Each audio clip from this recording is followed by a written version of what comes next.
Ардактуу сүйүктүү урматтуу биздин телекөрүүчүлөр, биз дал ушундай сонун теманы менен эфирибизди улантмакчыбыз. Бизге дагы келген студиябызга кийинки кадырлуу конокторубуз бар. Өтө бир пайдалуу кеңештер менен бөлүшөйүн деп бизде сонун конокторго тааныштыралы кесиптеш.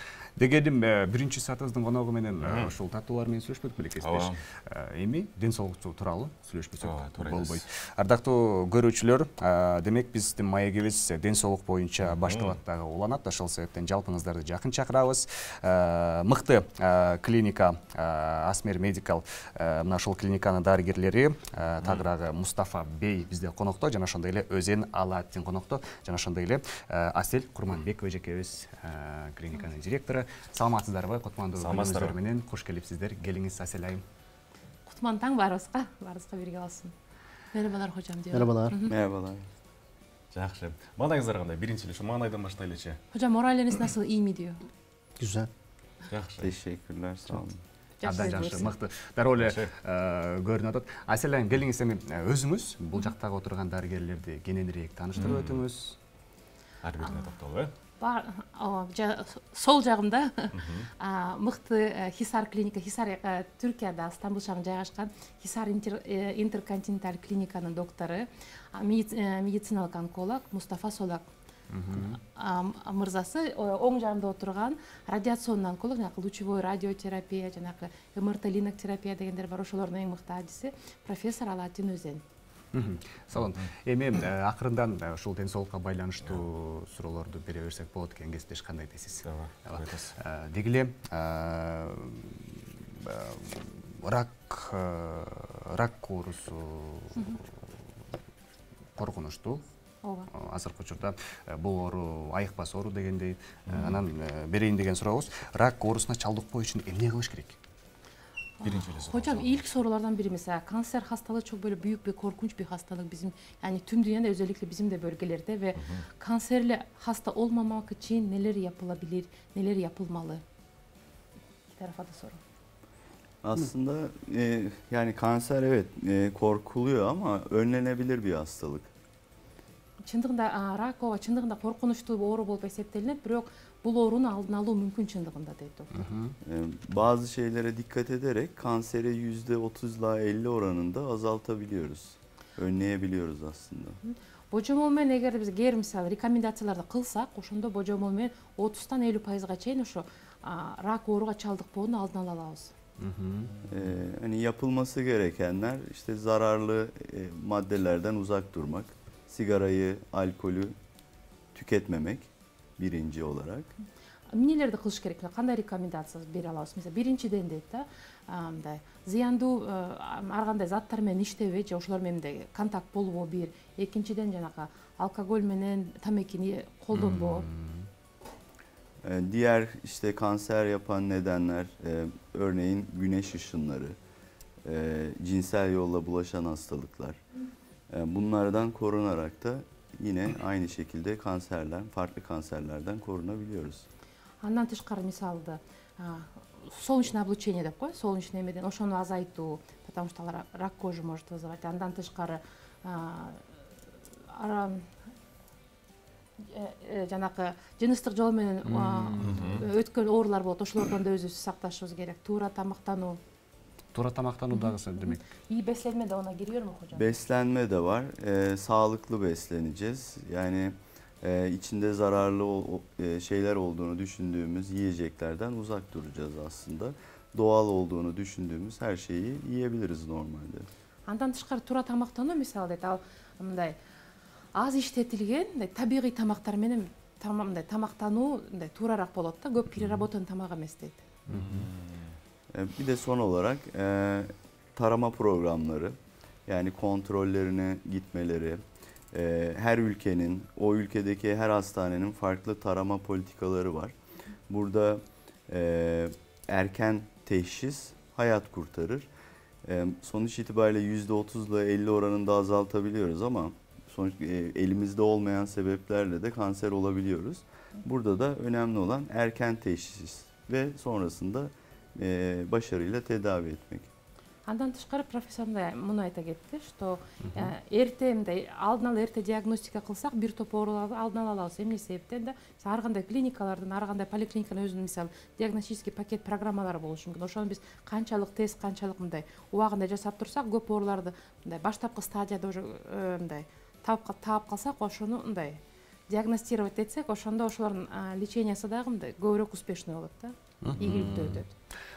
Ушуга эле кошумча бир суроо берейин, Кесипбек. Дегиле ушул оорунун, тагыраагы рак оорусунун эң агрессивдүү, эң оор түрлөрү кайсылар жана аларда кантип дарылаш керек? Sayın hocam, Korkunçlu türleri. en agresif kanser çeşitleri hangileri oluyor hocam ve onlar nasıl tedavi edilir?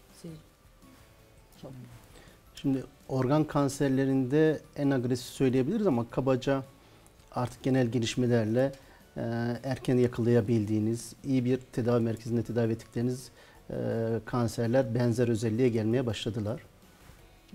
Говорит, да, конечно, ең агрессивдүү опухольдер мындай азыр мурда бар болчу да, мисалы. Бирок азыркы учурда мындай жакшы онкологический центрдер иштегенден бери уже бир топ ооруларды ийгиликтүү эң көп мындан коркчубуз деп мурда эсептесек, азыр уже көбү уже жакшы лечение болуп баштады дейт. Уже мындай самый агрессивный опухоль уже деп эсептелбей калды десек болот да. Başta pankreas, beyin kanserleri, mide kanserleri, agresif kanserler. Ama günümüzde ameliyattaki ciddi gelişmeler, ilaç tedavilerindeki gelişmeler, radyoterapideki gelişmeler bu kanserlerde normalde daha masum bildiğimiz kanserler seviyesine getirdi. Onlar kadar tedavi edilebilir hale getirdi. Pankreas, hocam akciğer, pankreas, mide, beyin. Beyin, aha. Бирок эң агрессивдүү сиз айткандай эле, эгер баары чындай бөлүп кетсек, бул мисалы рак поджелудочной железы, уйку без ракы, ашказан рагы жана мээдеки опухолдор, мээң рагы да. Ошолор биз топко кире алат десек болот. Дагы бир кошумча суроо берсек болобу? Ашказан рагына кабыл баштын эң биз колубуздан келген иш-аракеттер кайсы болуш керек биринчи? Азыр мурдакысында которо кетелик. Андан тышкары врач айтты, мисалы мурда эми булар эң коркунучтуу рак болсо дагы, бирок дейт, азыркы учурда бир топ мисалы технологический методдор болгону менен мурда мисалы эч айыкпас же мисалы там диагноз коюлгандан кийин аябай эле аз убакыт жашаган пациенттердин азыркы учурда уже мындай ийгиликтүү лечениясы бир топ эле жогору болгондуктан уже мурдакыдай коркунучтуу болбой калды да. Hocam şey de soruyor mesela mide kanseri, ona yakalanmamak için neler yapılmalı? Var mı herhangi önerileriniz diyor. Mide kanseri özelinde özellikle tütsülenmiş gıdalar, dumanda tütsülenmiş gıdalar dünyanın pek çok yerinde en büyük etkenlerden birisi. Birincisi ondan mümkün olduğu kadar uzak durulabilir. İkincisi özellikle reflü hastalığı olan varsa bunların reflü için dönem dönem baktırıp o mide ile yemek borusu arasında kanser gelişebiliyor. Onları kontrol ettirebilir. Gastroskopi gibi. Endoskopi gibi, gastroskopi gibi. Эң негизүү эң көп тамактанууда эмне таасир берет дейт? Эгер жанагы копченый тамактар болот го, жанагы түтүн менен жасалган, ошолор көп таасир берет дейт. Андан тышкары эгер пациентте буга чейин жанагы рефлюкс деген оору болот да, жанагы када жанагы ашказандагы кислота кайра чыгып турат го, изжог болгондо. Ошондой пациенттер эгерде бар болсо, алар тез атайын гастроскопия жасап туруш керек. Гастроскопия билесиң, камера менен ашказанды жанагы кызыл өңгөчү текшерип, ошо ашказанды текшерип туруш керек тез.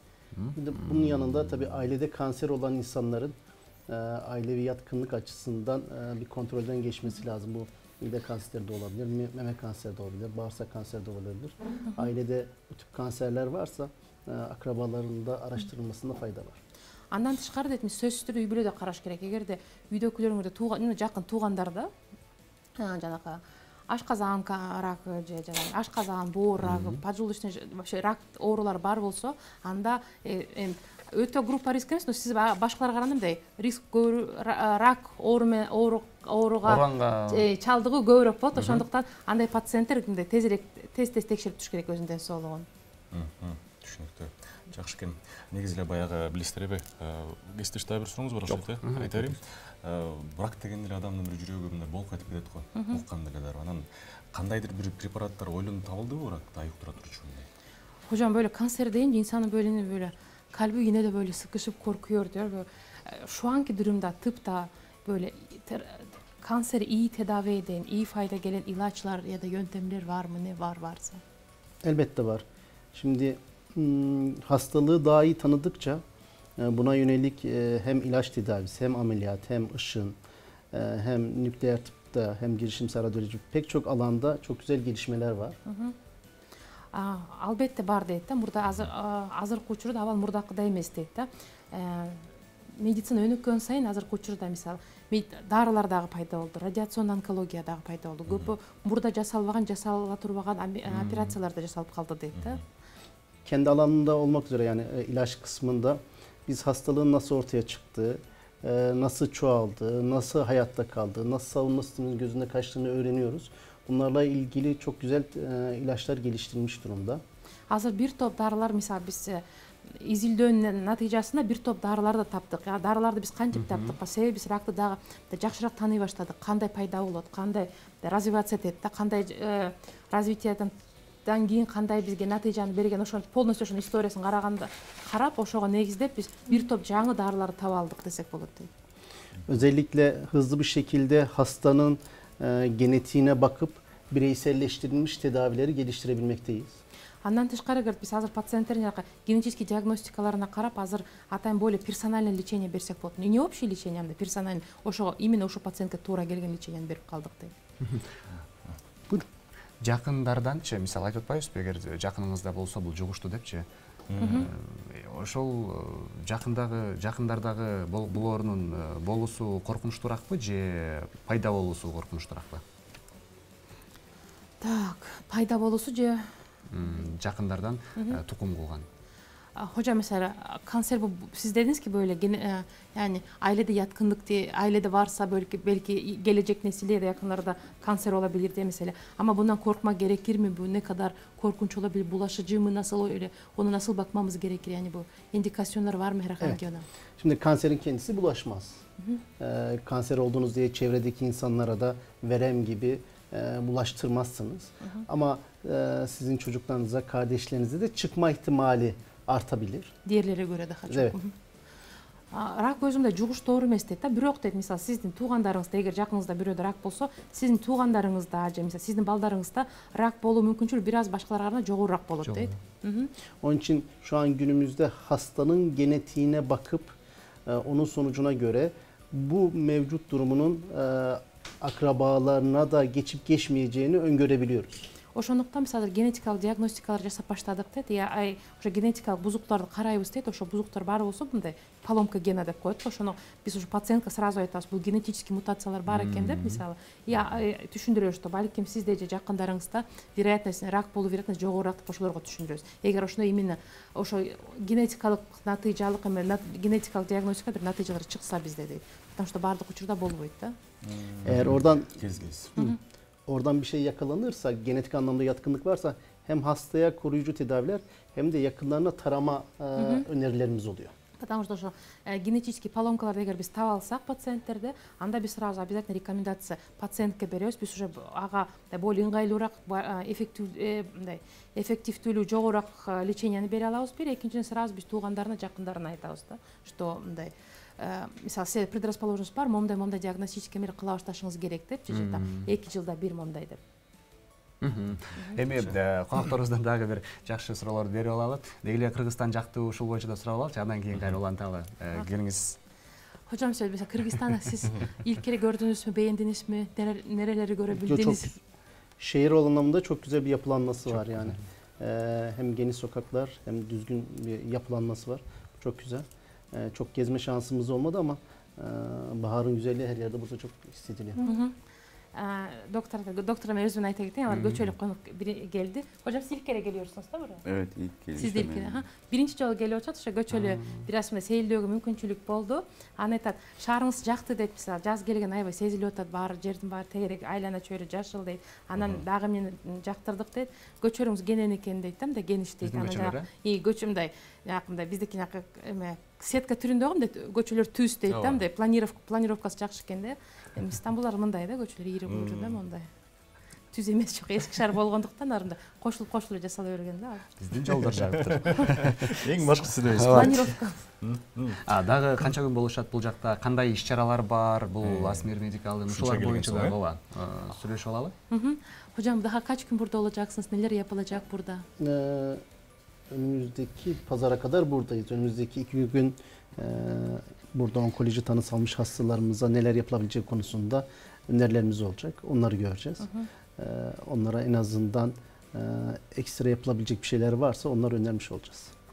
Hem врачтар жаңағы Hisar интерконтиненталдык клиникага таралар келишти, 2 күн биякта акысыз офисте бизде пациенттерди көрүшөт. Эгер кандайдыр рекомендация керек болсо же лечение тууралуу, корректировка лечения же жаңы методдор эмес рекомендациясы ошону сразу назначение беришет да, 2 күн боюнча пациенттерди карайт кыргызстандыктар бар. Эгер толук боюнчачы азыр көрөрмандарыбыз сиздерден консультация алгысы келип турган болсо, ошолор боюнча маалымат бере аласызбы? Бере алабыз. Hocam mesela yarın gelecek olan hastalar için hangi hastaları biz görebiliyoruz, hangi hastaları davet ediyoruz, kimi önerirsiniz diye? Aslında biz kanser tanısı almış tüm hastaları görmek istiyoruz. Bu organ tutulumları, organ kanserleri olabilir ya da kan kanseri, lenf kanseri, bütün kanser tanısı almış hastaları değerlendirebiliyoruz. Biz алдыңкы 2 күндө дейт баардык именно рак диагнозу коюлган, мисалы рак баардык эмне, рак печени, рак крови, поджелудочная железа, желудок, печень, лимфомалар, саркомалар, баардык рак аттуу пациенттерди, рак диагнозу коюлган пациенттердин баарын көрө алабыз 2 күн ичинде дейт. Анда кайра ден соолук тууралуу жөнөөлүү тура көрсөңүздөр, анан дагы бир жогоруда багы тукум койдурган нерсеге көбүрөөк багы башкаларга караганда, мисалы биздин тукумубузда болсо, атабыз, апабызда болсо, бизде көбүрөөк багы ишенич болуп калат атпайбы жуккангачы? Мындай суроо болот. Эгерде алып көрөлү, бир апасында эми болбой эле койсун, бирок рак болот, баласына жукпоо мүмкүнчүлүгү болду эле, катталды эле? Albayette hazır. Hocam diyor Sayın hocalar mesela diyor, yine de genetik şeyler bize çok ilginç geliyor diyor. Mesela örnek olarak bir kadında herhangi meme kanseri, başka bir kanser olsa, onun çocuğunda mesela hangi kanser çeşidi büyük ihtimalle olabilir? Öyle şeyler var mı diyor hocam? Tabii ki.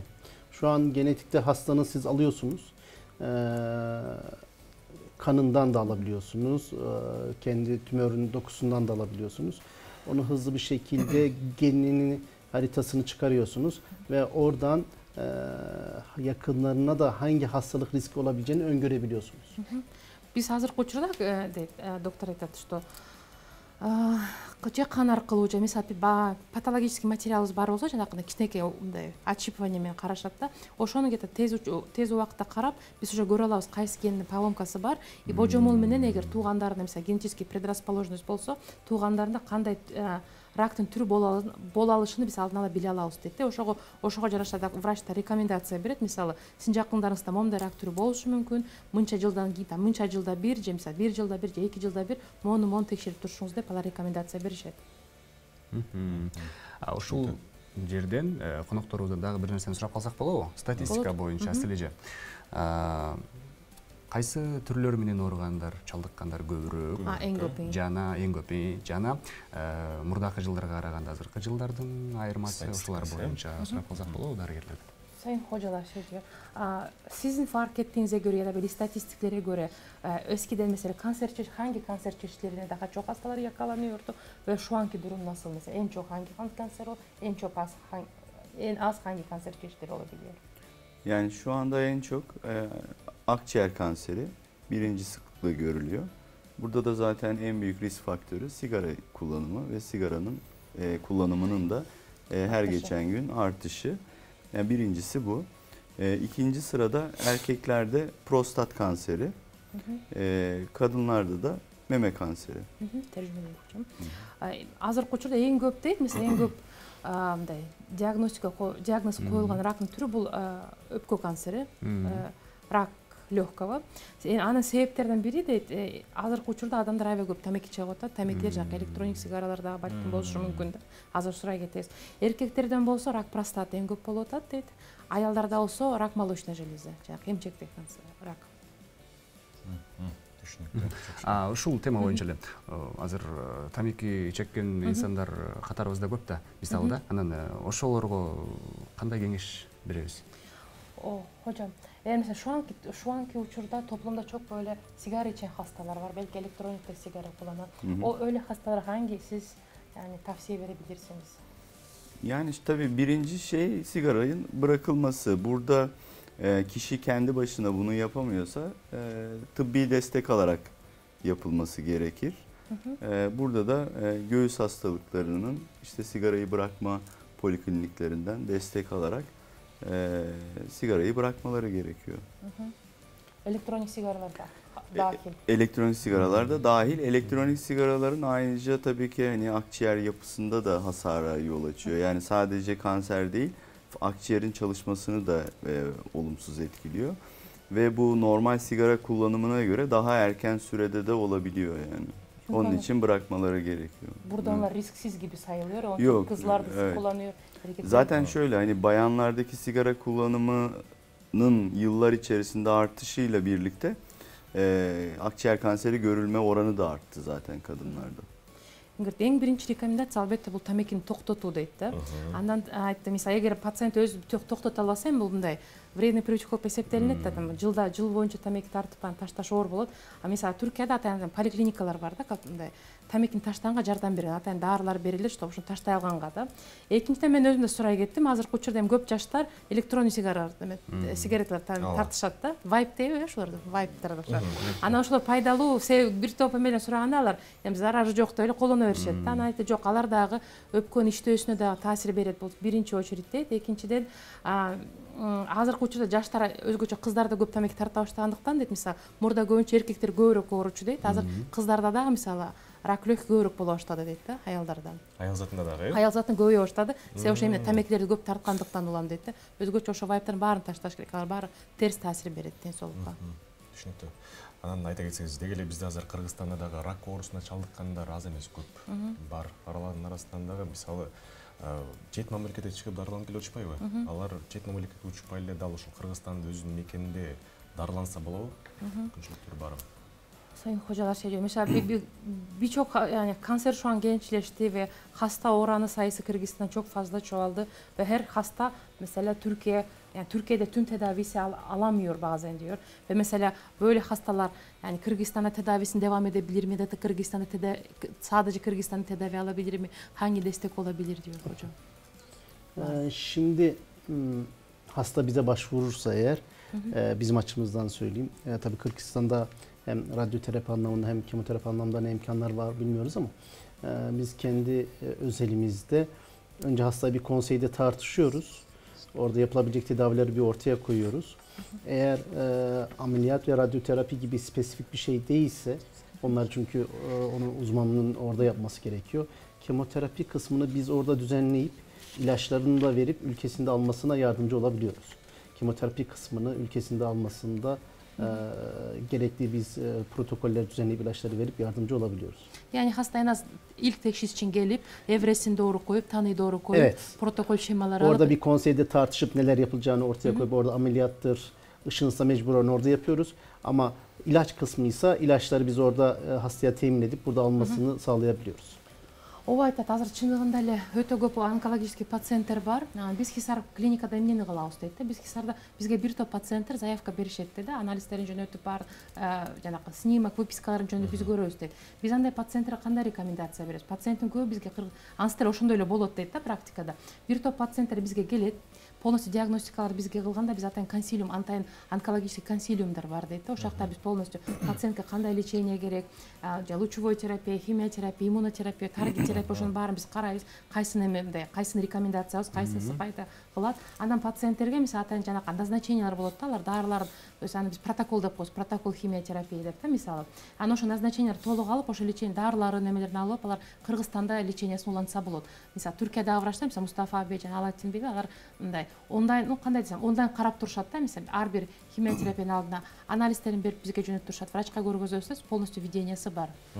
Бир топ пациент ошентип лечение алышат, потому что аякта узун убакыт калыш да аларга мындай ыңгайлуу болбой калат. Мүмкүнчүлүк да болбой калат, Мүмкүнчүлүк да болбойт, эми узун убакыт калыш керек да. 2-3 айга чейин чарчайт адам да. Туура айтасыз. Өзүңүз да жогоруда айтып калбайсызбы, иммунотерапия деп. Иммунотерапия деген эмне жана анын кандай пайдалары бар? Ошолор тууралуу да айтып бергенсиз. Hocam biz böyle immünoterapi dedik çünkü böyle birkaç çeşitleri var diye böyle immünoterapi, target terapi diye. Hocam immünoterapi nedir? Hangi faydaları hastalara var? Sonra mesela ilk kere duyuyoruz diyor. Okey. İmmünoterapi şimdi tümör hücreleri aslında bizim için yabancı hücreler. Bir tüberküloz virüsü, tüberküloz gibi, bir COVID gibi yabancı. Normalde savunma hücrelerimizin onu fark edip öldürmesi lazım. Çevin isterseniz. Раковый клетки кылганда була biraz бул биздин клеткалар бирок атайындай кандай десем бузулган клеткалар. Анын үчүн ошондуктан биздин өзүбүздүн иммундук система аларды көрүп жок кылыш керек негизи дейт да. Bazı tümörler kendini immün sistemimizden saklayabiliyorlar. Orada varlar ama immün sistemimiz onların farkında değil. Бирок эгер мисалы атайын раковый клеткалар өзүбүз атайындай биздин иммунитеттен жашынышат да, то есть мындай көрүнбөгөн абалга келишет да. То есть алар бар, бирок иммундук системаларды көрө албагандыктан аларды жок кыла албайт дейт. Şimdi bizim tıpta kullandığımız immünoterapiler immün sistemimizin onları tümör hücrelerini fark etmesini sağlıyor. Onları keşfetmesini sağlıyor. Биз иммунотерапияда колдонулган дарылар булар эмне пайда бизге алып келет? Биз ошо жанакы иммунотерапия бергенде пациенттин иммундук система клеткалары, то есть ошо раковый клеткамдай маркировка сыяктуу кылат, алар уже көрүнө баштайт иммундук система, алар жок кыла баштайт. То есть өзүбүздүн иммунитетти биз ойготобуз, мисалы душманыбыз тиги депчи көргөзүп. Ал ошону тааный баштайт, ошону жок кыла баштайт. Ушул жерден эле нур терапиясы тууралуу сүйлөшсөк, ишиктерди кандай кылып жок кылат, анын зыяндары? Hocam mesela bundan dışarı diyor mesela ışın tedavisi de duyuyoruz mesela ışın tedavi biz genel olarak mesela onun prensibi nasıl çalışıyor, böyle nasıl hastaya yardım ediyor, tümörleri nasıl yok edebiliyor bunlar? Şimdi normalde ışın tedavisi çok eski bir tedavi, 1900'lü yılların başlarında başlamış bir tedavi yöntemi ama teknolojinin gelişmesiyle birlikte oldukça yol kat edilmiş bir tedavi. Негизи лучевая терапия деген термин уже көптөн бери пайда болгон дейт да. Но эң мындай башындагы эмелер алар более примитивдүү болчу. Бирок убакыт өткөн сайын алар мындай жаңы жакы технология модернизациялап уже мындай өзгөрүп атат. Мурдакы лучевая терапия менен азыркы лучевая терапиянын айырмасы азыр өтө чоң болуп калды. Radyoterapinin etki mekanizması aslında hücredeki DNA'ya hasar vererek ya da bazı toksik hücre için zararlı maddelerin oluşmasını sağlayarak hücrenin ölümüne yol açması aslında etki mekanizması. Чындыгында основной принципи мындай да, что мисалы биздин атайын раковый клеткаларыбыз бар да, ошо раковый клетканы балким билесиздер, жана клетканын ичинде ядро бар, ядронун ичинде ДНК бар да, то есть ошо ДНКдан ошо ядродон улам ар бир эмки муунда клетка пайда боло берет да, ошо дайыма эле өсө беришет. Ошондуктан радиотерапиянын принциби ошо ДНКны мындай бузуш. ДНК бузулганда клетка кайра өспөй калат да. Эң негизги принцип ошол. Ошо ДНКны уничтожать. То есть ДНК ошо клетканын өзү да, основасы, ошону жок кылыш дейт. Biz burada sonuçta biz ışını verdiğimiz zaman o verdiğimiz bölgedeki bütün hücreler ölüyor. Yani tümör hücresi de ölüyor, etrafındaki sağlıklı dokular da ölüyor. Ama burada teknolojiniz ne kadar iyiyse o kadar az yan etki ve o kadar yüksek faydalı etkiyi görüyorsunuz. Лучевой терапиянын принципи эмес, то есть биз ошо берген клеткаларды жок, опухолду жок кылабыз дейт. Бир клетин баардык опухолду биз жок кылабыз, бирок лучевой терапия бергенде тегерегинде дагы биз опухолду гана эмес, тегерегинде дагы клеткалар пайда бар болот да. Алар дагы мындай таасирленет да, то есть алар дагы мындай повреждение болот. Азыркы учурда технологиянын өнүккөнү менен биз эмнени жасай алабыз уже, то есть мисалы биз только ошо жерди гана облучение кылабыз, тегеректеги здоровый ткандарды мындай таасир бербестен да, терс таасир бербестен. Зыян тийгизбестен. Yani biz şu anda hastanemizde aslında daha iyi görerek radyoterapi yapıyoruz. İşte burada mevcut cihazlar, işte Versa Linac cihazı, MR Linac cihazı, bunlar hep daha iyi görerek daha doğru bir ışınlama yapmamıza olanak sağlıyor.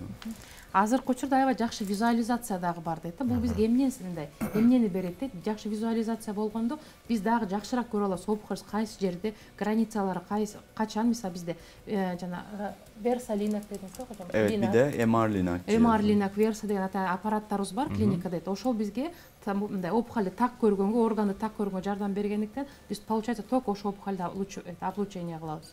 Дагы бир нерсе кошо кетейинби? Мисалы MR Linac. Hocam mesela MR Linac'ın farkı ne? Çünkü onlar böyle dinamik organlarda veriliyor. Evet. Tümör stabil olması gerekirli. Ya şöyle, aslında biz ışını verirken verdiğimiz yeri net olarak görmemiz gerekiyor. Şimdi normal Linac cihazları tomografi üzerinden işliyor, görüntü alıyor. Ama MR Linac cihazında MR cihazıyla Linac cihazı birleştirilmiş halde. Лучевой терапия берилгенде де бизге очень важно, что лучевой терапия учурунда биз органды көрүп турушубуз керек да, каяка алып берип атабыз деп. Ошондуктан мисалы бизде мурда только томография, мисалы биз лучевой терапия эле бар болчу, биз просто божомол менен мурда эскиден просто бо жерде деп берчүбүз дейт да. Азыр анан жанагы модернизациялангандан кийин атайын томография болуп калды дейт. Анан биз МР-ринок деп айта кетпедикпи? У нас получается биз и МРТ би параллельно болуп турат. Биз параллельно МРТ дагы жасап атабыз, и лучевой терапия дагы берип атабыз. Ошого биз МР-ринок беребиз дейт. Ал hocam yani MR'ı görüntüde daha iyi olduğunu düşündüğümüz her bölgede bunu uygulayabiliyoruz. Yani mesela beyin bölgesinde, karaciğer, karın içi bölgelerde, işte prostat, makat bölgesi gibi MR'ı daha iyi kullandığımız bölgelerde daha üstün bir tedavi sağlıyor bize. Так как МРТ сиз бир тойлуу азыр адамдар билгендей, МРТ бизге более четче картинканы берет да. Ошондуктан биз жанагы рак простата, даже бывает жанагы колоректальный рак, рак кишечник, ошолордун баарын жанагы алар же мягкий ткандар болот да, мягкий ткандар МРТ жакшыраак көргөзөт, КТга жараша да. Ошондуктан биз во время лучевой терапии ошону да кылып параллельно кылып турган үчүн биз ошону дагы четче көрөбүз. Ошон үчүн ожогтор, побочный эффекттер намного меньше, почти жок койсо барабар болот. Азыр терминдерден алыстабай туруп эле гамма бычак, кибер бычак боюнча булардын түшүнүктөрү. Hocam biz mesela eğer bu terminlere takılırsak diyor, mesela bir şeyde gamma knife diye duyuyoruz, cyber knife diye duyuyoruz. Onlar hepsi ışın tedaviye giriyor. Prensipleri aynı mı? Onlar neler hocam? Ya aslında bu söyledikleri cihaz marka modelleri ya da versiyonları. Aslında yaptığı iş bizim halk arasında nokta atışı dediğimiz stereotaktik radyoterapi. Yaptıkları iş aynı. Ama buradaki bizim söylediğimiz şey aslında tedavide MR'ın kullanılması. Mesela o diğer söyledikleri gamma knife olsun, cyber knife olsun, bunlar hep tomografi görüntüleri üzerinden işliyor. Evet. Ama MR-Linak'ta MR ve Linak birlikte olduğu için direkt MR görüntülemede kullanılıyor. Onun için görüntülemede daha iyi olduğundan dolayı hedeflemede de daha iyi oluyor. Yani günümüzde, çok özür dilerim, günümüzde yumuşak organlarda genelde MR tomografiden daha iyi görüntü veriyor size. Daha ayrıştırabiliyorsunuz. Patolojik dokuyla sağlıklı dokuyu MR'da sınırlarını daha net görebiliyorsunuz. Onun için MR görüntüleme yumuşak dokuda biraz daha bizim için avantaj sağlıyor. Kanserli hücreyle kanserli olmayan hücreyi ayırma anlamında MR daha güvenli tomografiye göre. Yani hocam cyber knife, gamma knife hepsi böyle ışık şeyli. Telefon sadece bir çeşit, başka çeşit gibi ama hepsi yaptığı iş aynı aslında. Yaptığı iş aynı ama MR-Linak'ın avantajı var. O da görüntülemede daha net bir görüntü verdiği için. Булардын баары сиз айткан гамма нож, кибер нождун баары булар баары лучевой терапиянын түрлөрү дейт да, бирок дейт да. Алар мисалы гамма нож, алар мээге берилген эмелер, только мээге берилет. Ал просто аппараттын аты гамма нож деп эсептелинет. Же мисалы кибер нож деп просто аппараттын аты, мисалы Panasonic, Samsung сыяктуу да, бирок дейт. Алардын баары кыла турганса бул лучевая терапия, ана лучевая терапия учурунда алар компьютердин томография кылат, параллельно, то есть томографияда кылып атабыз, и лучевой терапияда беребиз. Бирок дейт, азыркы учурда анын MR-Linак дегенибиз бул мындан жаңы поколениясы да, жанакы азыр iPhone 15 сыяктуу да, бул жаңы поколениясы. Себеби дейт, биз МРТ менен жумшак ткандарды биз мисалы томография, компьютердин томография костный ткань жакшыраак көргөзөт.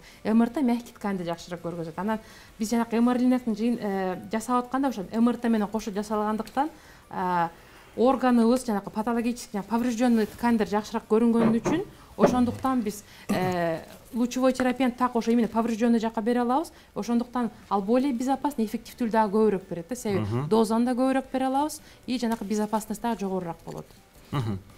Эми мына ушул клиника тууралуу суроолорду берели. Асмер Медикал рак менен ооруган бейтаптарга кандай жардам бере алат? Жана кантип жардам бере алат? Биз ону бөлө Хисарга да айта кетели, потому что бул Хисар клиникасы да. Hocam mesela sizin Hisar Interkontinental Hastanesi'nde siz hastalara nasıl tedavi veriyorsunuz? Mesela kanser teşhisi konulan hastalara neler yapılabiliyor, hangi yardım olabiliyor? Şimdi bizim tedavi anlayışımızda aslında bütünleşik onkoloji merkezi üzerinden ilerliyor. Hastanın tanısı konulduktan sonra haftada 2 defa konseylerimiz oluyor. Burada diğer branşlar, medikal onkoloji, cerrahi branşlar hep birlikte toplanıyoruz ve bir tedavi kararı alınıyor. Sonrasında tedaviye nereden başlayacaksak, işte örneğin medikal onkolojiden başlayacaksak oradan ilerliyor. Ve programı yaptıktan sonra hastayı birebir olarak işte radyasyon onkolojisi, medikal onkoloji ya da cerrahi branşlar tedavi programlarına göre devam ettiriyorlar. Пациентке негизи рак диагнозу коюлгандан кийин алар бизге кайрылганда биз мисалы Хисар интерконтиненталь клиникасы биз именно объединенный центр онкология болуп эсептелинебиз дейт. Ошондо эсептелгендиктен улам дейт бизде атайын жумада минимум 2 жолу консилиумдар болот. Ал консилиумда атайын баардык онкологдор катышат да, медицинский радиация, ар кандай хирургдар катышат да. Биз ар бир онкология диагнозу коюлган пациенттен да энди турчу айтканда тартышат да, мындай обсуждают да, кандай лечение туурааак болот деп. Ошондон биз карайбыз дейт. Хирургдар да карайт. Биз даже осмотр кылган учурда хирургдар да карашат, онкологдор карайт, радиационный онкологдор, метаонкологдор да по направлению. Алар айтат, кайсы лечение мындай будет более эффективным дейт. Ошондуктан улам, то есть ошондо консилиумда мы принимаем решение пациенту, что сделать. То есть сразу операция, же мисалы иммунотерапия, же таргетная, же комбинированная терапия, уже именно под каждого пациента, да, не просто по протоколу. Жөн эле протоколго жараша эмес да. Биз азыр ошол Асмиранын Хисар клиникалары тууралуу сүйлөшүп атпайбызбы? Дегенибиз толуктай кетели, жоопту дагы суроом дагы. Башка клиникалар аябай көп, оорулар көбөйгөнүнө байланыштуу. Анан сиздердин башка клиникалардан айырмаңыздар кандай? Эмне үчүн бейтаптар сиздерге кайрылыш керек? Сиздердин өзгөчөлүктөрүңүздөр? Ошол эки клиниканын. Тамам. Hocam şey diyor mesela birçok hastaneler var mesela. Biz sizin başka hastaneden farkınız ne? Hastalar niye daha çok size başvuruyor? Sebebi ne? Bu başarının sebepleri ne yapıyor? Şimdi burada zaten birincisi o biraz önce söylediğim multidisipliner yaklaşım. Yani çok farklı bölümlerin aynı anda bir arada bulunarak tedaviyi programlaması. Birincisi bu. İkincisi teknolojik altyapı. Hem radyasyon onkolojisi hem medikal onkolojinin örneğin robotik kemoterapi hazırlama, nükleer tıptaki PET, PSMA gibi görüntüleme teknikleri, bunların hepsi bir arada olduğu zaman tedaviler tabii ki daha başarılı şekilde ilerliyor. En büyük avantaj bu. Onun dışında da mevcut cihazlar tabii ki Avrupa'da birçok ülkede birinci sırada diyebiliriz. Cihaz kapasitesi olarak da. Bir de eklemek gerekirse bizde şu an için bölüm spesifik cerrahlarımız mümkün.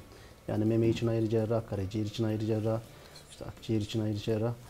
Bu da tabii ameliyat başarısında maksimum seviye çıkarıyor. Доктор төмен айта кетти, что бизде азыр жаңы нерселер болуп атат, дүйнөдө бул жак мультидисциплинарный подход дешет да. Мультидисциплинарный подход ал эмнени билдирет? Ал төмөндөөн билдирет, что bir пациентти бир канча врач карашат. Ушу биз айтып аткан консилиум деп атпайбызбы? Аякта бир эле мисалы медонколог менен же мисалы бир эле хирург карабайт. Аякта медонколог, профильный хирургдар отурушат дейт да. То есть пациент андан консультация болбогон учурда деле алар ушага алар пациенттин данныйларын көрө алышат да. Андан тышкары оборудование дейт. Мисалы бизде клиникада оборудованиянын дарыларды мисалы роботтор даярдашат, роботический подготовка болот да. Бул эмнени бизге берет, что эми киши ката кыла алышы мүмкүн, мисалы химиотерапия бергенде, то есть ошибка, человеческий фактор деген бар да. Биякта роботический подготовка болгондуктан андай ошибка болбойт. Андан тышкары мисалы бир топ жаңы оборудованияны койгондорубуз дейт. Азыркы учурда биз колдонгон оборудование мисалы Европада эң алдыңкы деңгээлдеги колдонгон машиналарды коебуз да, аппараттарды коебуз десек. Эң жаңы эң акыркы поколениядагы. Анан биз мисалы биз Асмир медикал катары мисалы пациенттер бизге кайрылганда эмнени аракет кылабыз? Эң мындай эң күчтүү, эң жакшы, эң мыкты докторлор тандаганга, эң мындай жакшы баа бере алган. Себеби бардык рак оорусу менен адамдын эмесин тандабайт да, мисалы мүмкүнчүлүгүн. Ар бир эле адам ооруп калышы мүмкүн. Ошондуктан биз эң жакшы врачтарды караштырабыз, жанагы резюмеси, опытында узкопрофильный врачтарды карайбыз да. Ошондой бизде мүмкүнчүлүк пациенттерге бере алабыз. Андан тышкары, мана өзүмдөн айта кетейин, биз бир топ пациенттерге сборлорду балким көрүп жүрөсүңөр интернетте, жанагы сейф бу деп мисалы кетет го аттарынчы. Ошолорду көбү мисалы бизге кайрылган пациенттер болчу, сбор компанияларда уюштурабыз. Асель айым, сізді дағы клиниканың директоры қатары танıyыңыз. Өзіңіздің біздің көрермандарға кеңешіңіз, өзіңіздің қошымшалай тұрған сөзіңіз, сөйттегенде біздің маегіміздағы жиынтықталып бардат, келіңіз. Genel tavsiye hastalara diyor böyle. Siz de ben bunlar doktorlardanız. Мындай кылалы, эркин микрофон кылалы. Эли өзгө кантип рак оорусунун алдын алыш керек. Neler yapılmalı böyle hasta olmamak için? Hasta olsa ne yapılmalı? Genel tavsiyeler halka. Genel tavsiye bir, sigara, alkol kullanılmayacak. İkincisi, sağlıklı beslenilecek. Sporu ya da düzenli hareketi hayatımıza entegre edeceğiz. Bu önemli. Evet.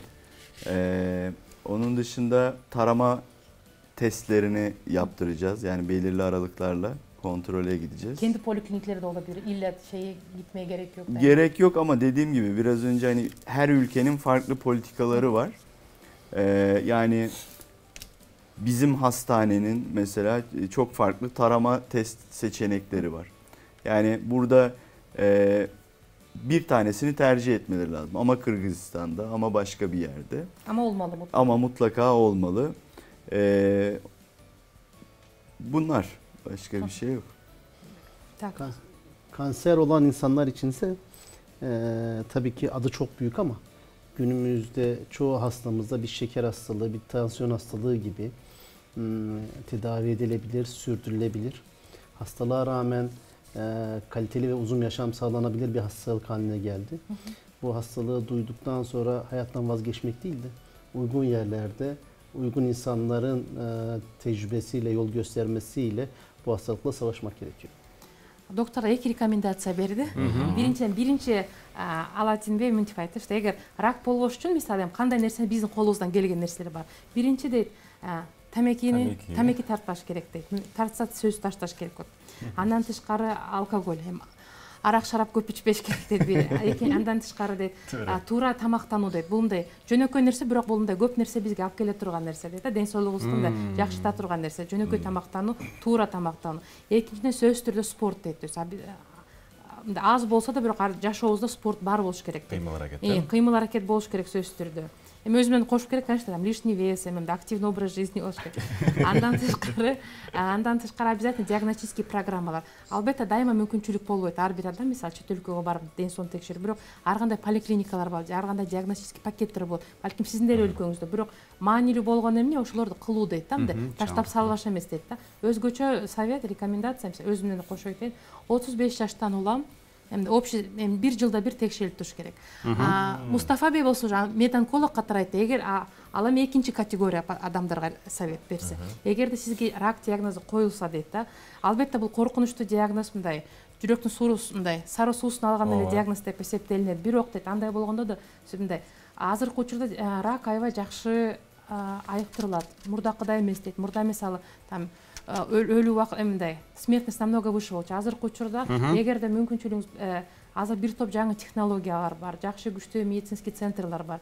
Обязательно ошондойго кайрылыңыз. Башка жакшы ийгиликтүү мындай лечение алган пациенттерден сунуштарын алыңыз. Жакшы врачтар бар. Азыр бир топ нерсе интернетте бар, ошо аркылуу мындай бизге кайрылсаңыз болот. Ошондуктан биз ар кандай жанакы врачтардын мненияларын бере алабыз. Азыркы учурда бир топ пациенттер уже мурда мисалы там кыска убакыт жашап эметип кетсе, азыр жашоо мындай продолжительность жизни намного больше болду. Полностью полное вылечиваемость тоже намного больше болду да. Азыркы учурда мурдагыдай эмес дейт. Чоң рахматыбызды айталы. Ардактуу теле көрүүчүлөр, бүгүн таң эрте келип ушундай аябай кымбат нерсеге тете болгон акыл насааттар бизге берип келген дарыгерлер, биздин төрүбүздөгү коноктор Мустафа Солакбей болду. Ыраазычылык билдиребиз, рахмат айталы. Жана ошондой эле Өзен Алаттин, жана ошондой эле Асель Курманбекова жекебиз ыраазычылык билдиребиз. Чоң рахматыбызды айталы. Ардактуу теле көрүүчүлөр, Асель айым дагы айтты, албетте спортту ар бир жашообузга мүнөтүбүзгө кошуш керек деп. Ооба, бул нерседен биз алыстабайбыз. Таң шоу программасында биздин башка машыктыруучубуз Айсалкын айым менен таңкы көнүгүүлөргө жөнөдүк.